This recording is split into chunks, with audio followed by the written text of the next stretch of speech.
de Shaitan qui sont là pour la décourager. En réalité, il ne faut pas qu'elle oublie l'objectif.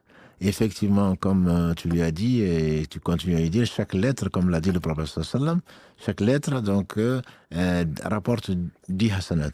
Et il a dit, je ne dis pas alif lam mim c'est un harf, il dit alif est harf, lam est harf et mim est harf.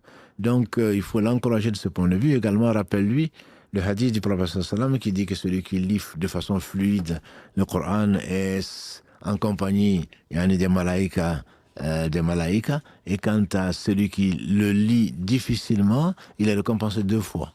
Voilà. Donc, alhamdulillah, il se peut qu'Allah subhanahu wa ta'ala la récompense plusieurs fois, en fonction de la difficulté. Et j'en profite pour te dire, pour nous rappeler qu'en réalité, on n'est pas mieux que ceux qui ont du mal à lire, ont du mal à réciter, etc. Parce que Allah subhanahu wa ta'ala qui sait tout, il est juste, on a vu tout à l'heure avec le frère, et ce n'est qu'un rappel.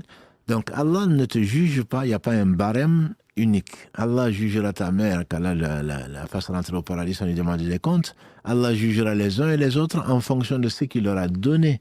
Donc le fait qu'elle n'ait pas une bonne mémoire, cela ne va pas, elle ne va pas être jugée comme Sufyan ibn Uyayna, qu'on dit qui a appris le Coran à 4 ans, comme l'imam Shafi'i qui a appris le Coran en 7 ans, et comme l'imam Nawawi qui a appris le Coran en 10 ans. Voilà, à 10 ans.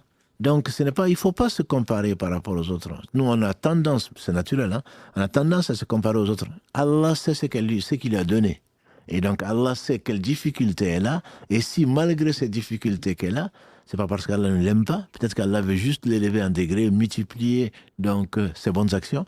Et il faut qu'on accepte ça, que dis-je, il faudrait même qu'on en soit satisfait. Idéalement, je ne dis pas que... Parce qu'on se plaint des handicapés, on se plaint de ceci, il a des gens qui ont des soucis de mémoire ou autre chose. Si on était à leur place, Allah seul sait qu'on n'aurait peut-être même pas fait ce que ces personnes font. Il ne faut pas s'en moquer et il faut les encourager comme tu le fais pour ta mère.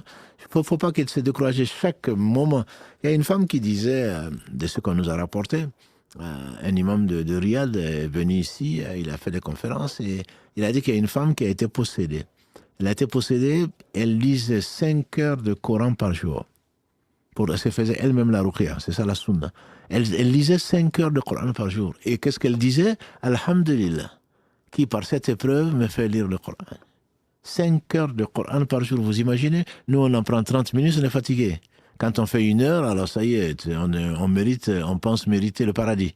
5 heures, mais c'est pas un jour. C'est pas pendant le Ramadan seulement. C'est tous les jours. Donc Allah éprouve les gens par des choses sans lesquelles ils n'iront pas